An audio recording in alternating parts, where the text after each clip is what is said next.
സംസ്ഥാന നിയമസഭാ തെരഞ്ഞെടുപ്പ് സുഗമവും സുതാര്യവുമായി നടന്നു.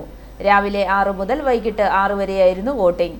കേരളം മാറ്റത്തിലേക്ക് ആര് ഭൂരിപക്ഷം നിലനിർത്തും എന്നുള്ളത് വോട്ടിംഗ് ശതമാനത്തെ ആശ്രയിച്ചിരിക്കും. നിലവിൽ റെക്കോർഡ് ഭൂരിപക്ഷത്തിലേക്ക് പോകും എന്നാണ് വിവിധ കേന്ദ്രങ്ങളിൽ നിന്നും നൽകുന്ന പോളിംഗ് ശതമാനം വിലയിരുത്തൽ.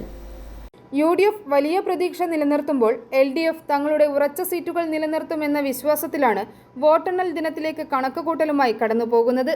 NDAയുടെ പ്രതീക്ഷകൾ എത്രമാത്രം ഉണ്ടാകുമെന്നുള്ളത് വോട്ടെണ്ണലിന് ശേഷം മാത്രമേ കേരള സമൂഹത്തിന് തിരിച്ചറിയാൻ കഴിയൂ. 140 മണ്ഡലങ്ങളിലായി 883 സ്ഥാനാർത്ഥികളാണ് മത്സര രംഗത്തുള്ളത്. ആകെ വോട്ടർമാരുടെ എണ്ണം 2,71,96,936. കോട്ടയം ജില്ലയിൽ വോട്ടെടുപ്പ് സ്വതന്ത്രവും സുഗമവുമായി നടത്തുന്നതിനുള്ള ക്രമീകരണങ്ങൾ നടത്തിയിരുന്നു. ചങ്ങനാശ്ശേരി, പുതുപ്പള്ളി, കോട്ടയം, ഏറ്റുമാനൂർ, വൈക്കം, കടുത്തുരുത്തി, പാല, പൂഞ്ഞാർ, കാഞ്ഞിരപ്പള്ളി എന്നീ നിയോജക മണ്ഡലങ്ങളിലായി 60 സ്ഥാനാർത്ഥികളാണ് ജനവിധി തേടുന്നത്. ജില്ലയിൽ 1791 പോളിംഗ് സ്റ്റേഷനുകളാണ് ഉണ്ടായിരുന്നത്. സ്ഥാനാർത്ഥികൾ രാവിലെ തന്നെ വോട്ട് രേഖപ്പെടുത്തി. ചിലയിടങ്ങളിൽ ബൂത്തുകളിൽ വെളിച്ചക്കുറവിന്റെ പോരായ്മ വോട്ട് ചെയ്യാനെത്തിയ പ്രായമായവർക്ക് ബുദ്ധിമുട്ടുണ്ടാക്കിയെങ്കിലും പ്രശ്നം പരിഹരിച്ചിരുന്നു. i4 news, Ettumanoor.